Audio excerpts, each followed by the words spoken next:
네, 여러분 반갑습니다. TV기자입니다. 자, 지금 이 앞에 놓여있는 이 차량 제네시스 GV60 전기차입니다. 오늘 이렇게 시승하러 나와 있는데요, 색깔이 굉장히 독특하죠. 네, 지금 쌍파울로 라임이라는 차량 색상이고요. 지금 이 차량이 원래 처음에 이미지가 공개가 됐을 때 굉장히 파장을 불러일으켰던 그 색상입니다. 마치 뭐 개구리를 닮았다 뭐 이런 표현을 쓰면서 나름대로 이게 평가가 좀 그렇게 좋은 평가는 받지 못했던 약간 그런 색상인데, 실제 보면은 굉장히 색상이 선명하고 보다 더 이렇게 좀 마음을 좀 따뜻하게 해주는 약간 그런 색상인 것 같아요. 그래서 그런 느낌 자체는 굉장히 좋습니다. 그리고 이 차량을, 이 색상 자체가 굉장히 색깔이 튑니다. 그런데 실제 이 차량을 만약에 내 차량이다 라고 생각을 한다면은 굉장히 소중히 여길 것 같은, 네, 이 차량 색상을 선택한다면 굉장히 소중히 여길 것 같은 그런 생각도 듭니다. 어쨌든 자, 제가 이 차량을 이제 시승을 해야 되는데 어떤 느낌일지, 그리고 실제 이 차량을 몰면은 또 어떤 또 주행감을 보여줄지, 그런 것들을 한번 자세하게 살펴보도록 하겠습니다.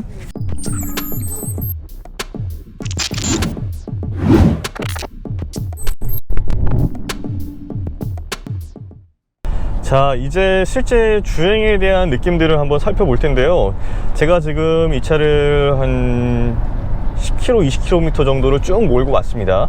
그러면서 이제 느낀 그런 점들을 좀 설명을 먼저 드릴게요. 자, 일단 이 스티어링 휠 자체가 굉장히 두툼합니다. 그래서 이 차량의 어떤 그 그립감, 앉았을 때 딱 이 스티어링 휠 잡았을 때 그립감 자체가 뭔가 좀 달랐어요. 그러니까 일반적인 그런 승용차나 세단을 모는 것 같은 그런 그립감이 아니고 약간 좀 큰 SUV를 모는 것 같은, 그런 차를 몰 때 그런 그립감을 보여줬고, 그리고 굉장히 컴팩트한 느낌이었어요. 그래서 이걸 딱 몰았을 때는 처음에 이 차 좀 둔하게 나갈 거 아닌가? 좀 둔하게 나가는 차 같은 약간 그런 생각이 들었어요. 그리고 이 핸들에 대한 그 묵직함이 있었습니다. 그래서 좌우로 방향을 조향할 때 느껴지는 그런 좀 묵직함들, 이런 것들이 조향할 때 그 느낌 자체가 굉장히 묵직하다라는 생각이 가장 먼저 들었습니다.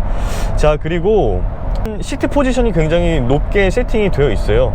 나름대로 SUV다 라는 점을 부각을 하려고 해서 그런 걸 수도 있겠지만, 시트 포지션 자체가 밖에서 봤을 때는 높이가 뭐 한 전고가 1500mm가 조금 더 넘는 그런 사이즈다 보니까 그렇게 높지 않네 라는 생각이 들었었는데, 실제 이 안에 타고 보니까 제가 내려다보는 시야 자체가 굉장히 이게 넓었습니다. 그리고 운전할 때 어떤 그 편안함, 그리고 내 차를 정말 모는 것 같은 그런 생각들 가장 먼저 들었다는 점을 먼저 말씀을 드립니다.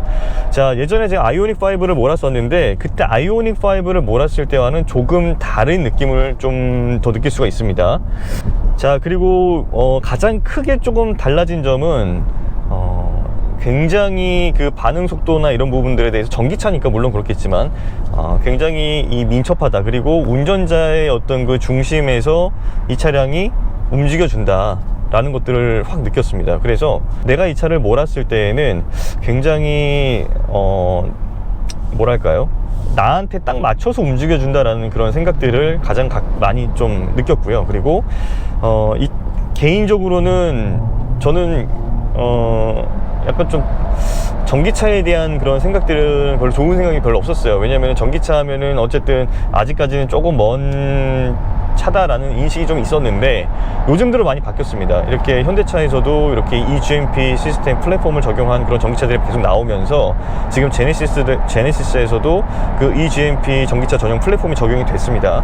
그러면서 아이오닉 5와 EV6 그리고 요 GV60, 요 세 개가 거의 같은 플랫폼을 쓰고 있고요. 지금 EV6와는 거의 크기도 비슷하고 사이즈 자체도 굉장히 비슷합니다. 실내에 있는 그 앞뒤 그 휠베이스도 비슷하고요. 똑같고요. 자, 그러면서 이 차량이 왜 과연 EV6보다 1000만원이 더 높은 가격으로 기본적으로 책정이 되어야만 하는가 라는 부분에서 조금 의문점을 가지고 있긴 했거든요. 그런데 일단 이 차를 몰아보니까 기존의 그 차들에서 느꼈던 그런 아이오닉 5나 이런 차들에서 느꼈던 그런 약간은 조금 물렁물렁한 그런 느낌들, 네, 그런 느낌들은 딱 확실히 잡았어요. 그러면서 조금 더 이렇게 단단함, 견고한 느낌을 더 갖게 만드는 차량이다 라는 생각을 갖게 했습니다. 가장 먼저 내가 운전할 때 굉장히 편하다라고 느낀 점, 바로 이겁니다. 지금 커브 디스플레이 안에 이렇게 내비게이션 시스템이 다 이렇게 적용이 되어 있는데, 인포테인먼트 요 디스플레이에 굉장히 크게 적용이 됐습니다.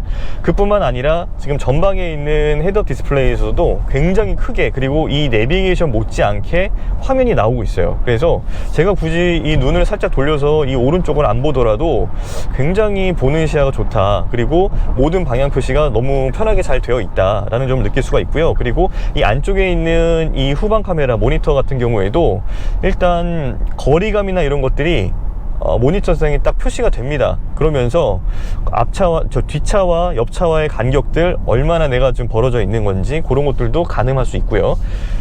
디스플레이 자체도 굉장히 보기 좋습니다. 이 안에 그 내비게이션 시스템이 이제 가상 그 내비게이션이 이제 3D 화면이 되거든요. 적용이 됐거든요. 그래서 내비게이션을 읽는 데에도 굉장히 편하고, 어느 지점에서 좌회전하세요, 우회전하세요 라는 그런 느낌들을 잘 전달해 주고 있습니다. 자, 그리고 일단 이 차 색상 아까 말씀드렸잖아요. 상파울로 라임 색상. 네, 이름은 어쨌든 라임입니다. 자, 그러면서 굉장히 우리나라에 흔치 않은 색깔이고요. 그리고 이 형광색의 어떤 그 차량을 제가 지금 몰고 있다 보니까 운전하는 앞뒤 차량들, 주변에서 바라보는 시선들이 그냥 곧바로 느껴집니다. 제가 지금 이 차를 몰면서 이렇게 주행감이나 이런 것들은 굉장히 무난하게 만족합니다. 기존에 있던 그런 전기차들 워낙에 그 성능들도 좋았기 때문에 이 차도 그렇게 좀 문제는 없을 거다라는 그런 생각을 하게 됐는데, 개인적으로 제가 이 차를 몰면서 조금 느끼는 그런 점들은, 일단 편하다, 그리고 운전자가 원하는 대로 주행을 해준다, 그런 점들을 느꼈고요. 그리고 이 차의 성능을 보면은 솔직히 기본적으로 이 차가 낼 수 있는 퍼포먼스가 굉장히 크다라는 것들을 알 수가 있습니다. 자, 지금 제가 몰고 있는 이 시승 차량을 기준으로 좀 말씀을 드리겠습니다. 이 차량은 퍼포먼스 항시 4륜구동 모델이고요. 이 GV60에서도 가장 높은 트림에 속하는 차량이다라고 보시면 되겠고요. 기본적인 가격은 지금 8,700만원, 그러니까 세금 혜택을 다 포함한 8,200만원 정도, 세금 혜택을 포함하기 전에는 8,700만원 정도의 가격을 나타낸다고 합니다. 자, 그 여러가지 옵션을 이제 포함한 상황이어서 이제 8,200만원 정도의 가격이 됐고요. 그리고 거기에 이제 기본적으로 국고보조금이라던가 이런 서울시 보조금, 전기차 보조금 혜택이 있습니다. 근데 이게 지금 6천만 원을 넘어갔기 때문에 그 혜택이 좀 거의 반으로 줄었잖아요. 그러면서 약 한 450만 원 정도의 혜택을 볼 수가 있습니다. 그래서 그걸 포함하면은 약 한 7,700만 원 정도의 이 차 가격이 나가고요. 그리고 이 차의 기본적인 재원을 좀 설명을 드리면, 마력수로 좀 환산을 해보겠습니다. 이게 지금 출력으로 치면은 최고 출력이 약 한 482마력 정도 된다고 합니다. 그리고 최대 토크는 무려 71.4kg 포스미터가 나갑니다. 거의 슈퍼카까지는 아니더라도 스포츠카 수준이다 라고 설명을 드릴 수가 있을 것 같습니다. 자, 이 차량의 주행 가는 거리는 원래는 스탠다드 모델 그러니까 이 GV60의 가장 낮은 모델은 약 한 450km 정도를 주행 가능하다라고 하는데, 이 차량은 그만큼 퍼포먼스를 더하고 4륜구동을 선택하다 보니까 아무래도 많이 줄었죠. 그러면서 368km를 갈 수 있다라고 합니다. 자, 그 정도 거리를 간다. 그리고 400, 거의 한 82 마력에 거의 500마력 육박하죠. 그리고 70 토크가 넘는 그런 힘들을 나타낸다. 자, 그랬을 때에는 이 차는 거의 포르쉐 그 타이칸에 견주어봐도 그렇게 빠지는 차가 아니거든요. 지금 포르쉐 타이칸 같은 경우에는 가장 좀 낮은 좀 모델로 좀 설명을 드리겠습니다. 그래도 1억 2천만 원 넘고 1억 4천만 원 가까이 되니까요. 자, 그 차량 포르쉐 타이칸 4S 같은 경우에는 지금 거의 한 510마력, 20마력 정도 되고요. 그리고 오히려 그 출력 같은 경우에는 조금 높지만 그 최대 토크는 오히려 2 토크 정도 되면서 63 토크 정도 됩니다. 그러면서 어떻게 보면은 이 차량이 더 출력이 더 좋은 상황이 된 거죠. 최대 토크가 더 좋은 상황이 되는 거죠. 자, 그러면은 굳이 내가 1억 2천만 원을 들여서 정말 그 차량을 사는 게 맞을까? 그 차량에 못지않은 그런 성능과 이런 실내 그런 공간감 이런 것들을 다 가지고 있는데 주행거리도 70에서 80km가 더 높은, 오히려 이 차량을 선택하는 게 나을까? 그거는 물론 뭐 개인의 선택에 따른 뭐 차이가 있겠지만 제가 봤을 때에는 야, 이거 뭐 굳이 우리가 포르쉐를 몰아야 되나? 라는 생각이 들 것 같아요. 네, 그러면서 다시 한번 보게 되는 이 GV60 전기차를 다시 한번 보게 되는, 네, 그런 순간이 올 수 있을 것 같습니다.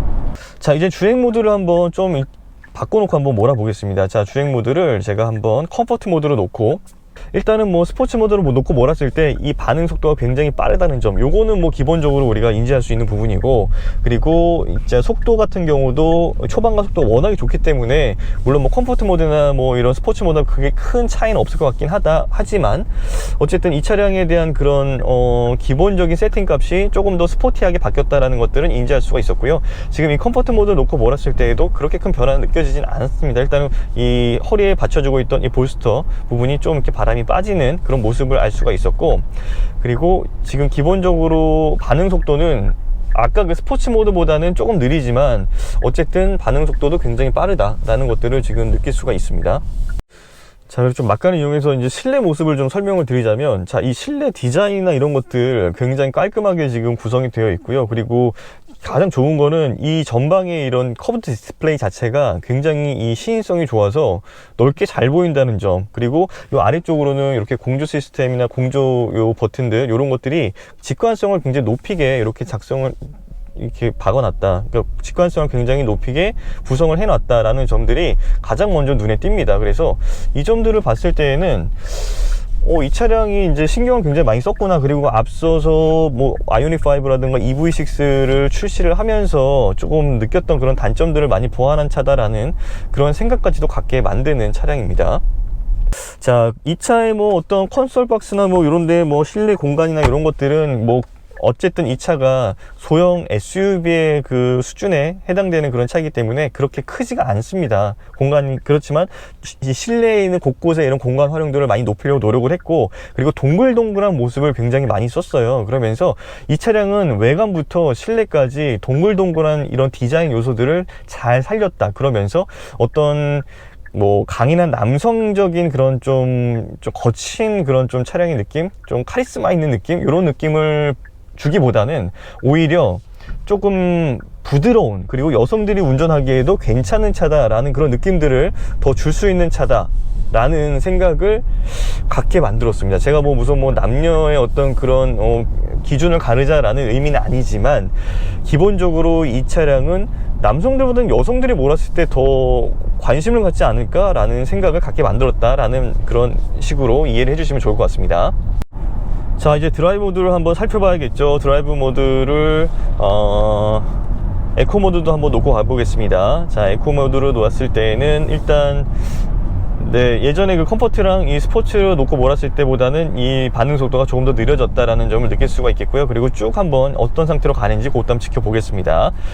자, 이 차의 전비는 지금 한 4.1km/kWh 정도 나온다고 합니다. 자, 그 정도의 전비라고 하면은 기본적으로 한 4.0에서 한 4.5 정도의 전비의 범위 안에 들어간 차량들은 전비가 괜찮다라고 말을 할 수가 있거든요. 근데 4.1 정도면 전비가 나쁘지 않다라고 얘기를 할 수가 있을 것 같고요. 자, 이제는 한번 이 크루즈 컨트롤 기능, 어댑티브 크루즈 컨트롤 기능이 얼마나 작동하는지 그것도 한번 살펴보겠습니다. 지금도 충분히 운전하기 편하고 재미있는데 만약에 더 편한 운전을 하려면 어떻게 해야 되는지, 이 스티어링 휠 왼쪽에 살펴보시면 속도계 버튼이 있죠. 속도계 버튼을 한번 딱 눌러주시면 차간거리가 조절이 되고요. 한번 제가 조절하면서 플러스 버튼을 누르니까 네, 설정 속도가 변경됐습니다. 자, 그 상태에서 지금 80km로 지금 속도가 맞춰진 상태로 지금 제가 주행을 하고 있고요. 앞차와의 간격을 알아서 잘 맞춰주면서 주행을 하고 있습니다. 그리고 지금 이 헤드업 디스플레이 상으로도 앞차가 지금 모습이 보여지고 있거든요. 그러면서 내가 이 간격을 유지하면서 가는 그 앞차와의 거리가 굉장히 어느 정도 거리인지 인지하기 쉽고요. 그리고 옆차도 어느 정도 거리에 있다는 부분을 쉽게 인지할 수가 있습니다. 그리고 요 차선 이탈 방지까지 같이 작동을 하게 되니까 일단 제가 이 핸들에서 두 손을 놔도 크게 무리는 없는 상황이다 라고 보실 수가 있습니다. 지금 저는 두 손 두 발을 다 놔도 상관이 없는 상황이고요. 자, 이게 한 15초 정도 이렇게 제가 이제 이 스티어링 휠에서 손을 떼면은 핸들을 잡으세요 라고 경고음이 뜨는 것으로 나타나고 있는데요. 이거를 잡았을 때 어떻게 보면 이제 정전 방식으로 제가 손만 딱 올려놓으면 이게 바로 인지를 하는, 고급차들은 요즘 대부분 다 그렇잖아요. 그랬으면 좋겠는데 이 차는 약간 그렇진 않습니다. 이제 물리적인 힘을 살짝 가해줘야지 내가 잡았구나 라는 것을 인지하게 됩니다. 그러다 보니까 아니 프리미엄 차로 만들었으면 그래도 좀 그거 하나 넣어줬으면 어땠을까 라는 그런 아쉬움도 조금 남게 됩니다. 어쨌든 이 차량에 대한 기본적인 그런 어댑티브 크루즈 컨트롤 기능에 대한 부분도 지금까지 굉장히 만족스럽고, 그리고 앞차와의 간격도 굉장히 잘 잡아주고, 그 다음에 이 제동할 때에도 급격한 제동을 하지 않는 모습을 보여주고 있습니다. 지금 속도가 지금 갑자기 많이 확 줄어드는 좀 막히는 구간이 나왔는데요. 여기서 보겠습니다. 자, 지금 네, 알아서 조금 거리가 먼 상태에서 잘 브레이크를 잡아줬어요. 그러면서 저는 분명히 여기서 조금 이렇게 확 멈출 줄 알았는데 그 느낌이 아니고 조금 편하게 좀 이렇게 안정적으로 제동을 해주는 것을 느낄 수가 있습니다. 이 점도 굉장히 고무적인 것 같습니다. 네, 그리고 아까 전에 제가 그 부스트 모드를 좀 설명을 드릴 때 여기 스티어링 휠 오른쪽에 있는 부스트 모드가 있죠. 그 모드를 좀 설명을 드릴 때 조금 착각했던 부분이 있는데, 자, 제가 부스트를 한번 쓰겠습니다. 자, 부스트를 제가 버튼을 한번 눌렀는데 그러면은 앞에 있는 이 디지털 자체가, 계기판 자체가 붉은색으로 변하면서 갑자기 기존에 내고 있던 내 속도보다 엄청 더 속도가 나는 느낌을 딱 받을 수가 있어요. 한 15초 정도 이게 느낌이 나는데 10초 정도 나는 것 같아요. 그런데 이거를 한번 쓰고 중간에 또 충전 기간을 갖고 또 쓰고 이게 아니라 곧바로 또 써도 연속해서 이걸 쓸 수가 있다는 겁니다. 그래서 10초 동안 이 부스트를 지속적으로 활용할 수 있다는 점은 다른 어떤 그런 N 브랜드, 현대차에서 가지고 있던 N 브랜드보다도 훨씬 더 장점인 것 같다라는 생각을 갖게 만들고요. 그리고 이제 순간적으로 이제 가속도를 높여야 되는 순간들이 뭐 그렇게 많지는 않겠지만 어쨌든 있다라고 하면은 그거를 만족시키기에는 정말 충분한, 네, 그런 차량이 아닐까라는 생각을 갖게 됐습니다. 약 한 5천만원 후반대에서 6천만원대의 이 차를 선택하실 수가 있거든요. 근데 그 정도 가격의 전기차를 선택하고 한다라고 하면 어쨌든 이 전기차 보조금까지 받으면은 한 5천만원 중반대에 구매를 할 수 있는 그런 가격대가 나온다라고 보여지거든요. 저는 그렇다라고 하면은 이 차량을 선택할 수 있는 분들도 꽤 많이 있을 것 같다라는 생각을 하게 됐습니다. 이유는 일단은 우리나라에서 프리미엄 브랜드가 많지 않은데 어쨌든 프리미엄 브랜드로서 제네시스가 굉장히 입지를 다지고 있고, 그리고 처음에는 이제 뭐 전기차로 처음 출시된다는 그런 의미도 있겠지만 처음에는 이 디자인에 대한 부분이 저는 조금 호불호가 있다고 생각을 했었어요. 그래서 너무 차가 조금 프리미엄급에 맞지 않는 그런 브랜드에 맞지 않는 그런 디자인을 갖고 있는 건 아닌가 라는 그런 생각을 했었는데, 보면 볼수록 매력이 있는 차구나 라는 그런 생각을 딱 갖게 됐습니다. 실제 외관에서도 저는 처음에 이거 이미지만 봤을 때에는 와, 차를 어떻게 이렇게 만들었지? 그리고 차를 어떻게 이 색깔로 이렇게 해서 이렇게 뽑아냈지? 이거 완전히 대충 날로 먹으려고 만들었나? 라는 생각을 했었는데 이거 직접 보니까 일단 차가 굉장히 큰데 견고하고 모양 자체가 이제 그런 어떤 군살을 다 뺀, 군살이 없는 그런 군더더기가 없는 차다라는 생각을 갖게 됐거든요. 그러다 보니까 이거 진짜 공을 들여서 만들었구나, 신중하게 만들었구나. 그런데 성능까지 괜찮아. 이러면은 이 차량을 선택하실 수 있는 분들 6천만원대의 전기차 그렇게 생각보다 많지 않거든요. 근데 그런 때 그 전기차의 그런 범위 안에 있는 그런 여러 가지 모델 중에서도 저는 이 차량은 굉장히 상위권에서 선택할 수 있는 여지가 있다라고 판단을 하게 됐습니다. 수입차를 모는 것 같은 딱 그런 느낌을 받았고, 그리고 그런 국산의 어떤 브랜드에서 출시하는 그런 차량들에서 느껴지는 아쉬움들, 그런 것들이 일단 없어요. 네. 너무 놀랍게도 일단 그런 부분이 없습니다. 그래서 이 차량 진짜 도심 구간에서, 특히 도심 구간에서 내가 편하게 몰 수 있는 차다. 그리고 운전에 대한 재미뿐만 아니라 이런 외관에 대한 어떤 그 만족도, 그런 것들도 충분히 줄 수 있는 차다 라는 생각을 갖게 됐고요. 만약에 개인적으로 너 이 차 살 의향이 있어? 너 그러면 너 이 차 만약에 6천만 원 7천만 원 주고 이 차 살 의향이 있어? 만약에 제가 그 정도 때 차를 고른다라고 한다면 저는 이 차 선택할 수 있을 것 같습니다.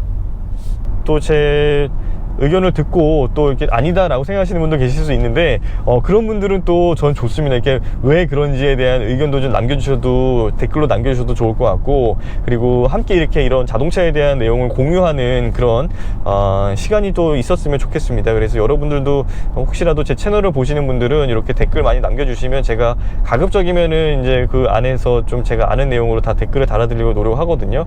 그래서 같이 한번 그렇게 공유하는 시간을 갖는 것도 좋을 것 같습니다. 그리고 이 스티어링 휠의 오른쪽으로 보면은 기본적으로 미디어를 작동할 수 있는 버튼들이 있고요. 그리고 이 아래쪽으로는 공조 버튼들, 센터페시아 쪽으로는 공조 버튼들이 있다라는 것을 알 수가 있습니다. 자, 기본적인 이 모습 자체가 워낙에 이제 운전자의 그 손이 가는 방향 안에 다 들어와 있고 편하게 작동할 수 있다. 내가 익숙해지면은 눈 감고도 찾을 수 있는 위치에 있다라는 것들을 쉽게 알 수가 있고요. 그리고 요 사이드 쪽에 있는 요 문 자체도 지금 뭔가 굉장히 편하긴 한데 수납 공간은 그렇게 많지는 않아 보여요. 그래도 나름대로 편하게 모양을 해놨다. 그리고 실내에 있는 공간들 뿐만 아니라 이 외장에 있는 공간, 외관의 어떤 디자인들, 이 모든 것들이 굉장히 조화롭게 잘 어울리는 차다라는 그런 생각을 하게 됐습니다.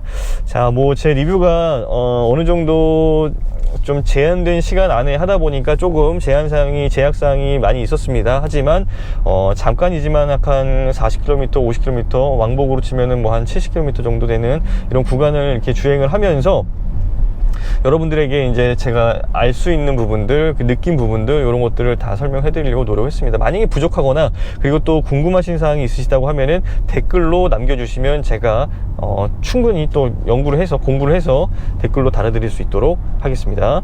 일단 전체적인 느낌 자체가 일단 주행하면서 편하다라는 느낌은 가장 기본적으로 갖게 됐고요. 그리고 이 시트 포지션 자체가 상대적으로 높다 보니까 위에서 아래를 내려다보는 이 전방 시야도 굉장히 좋고, 그 다음에 좌우도 나름대로 시야가 잘 확보가 됐다. 왜냐하면 사각을 줄였습니다.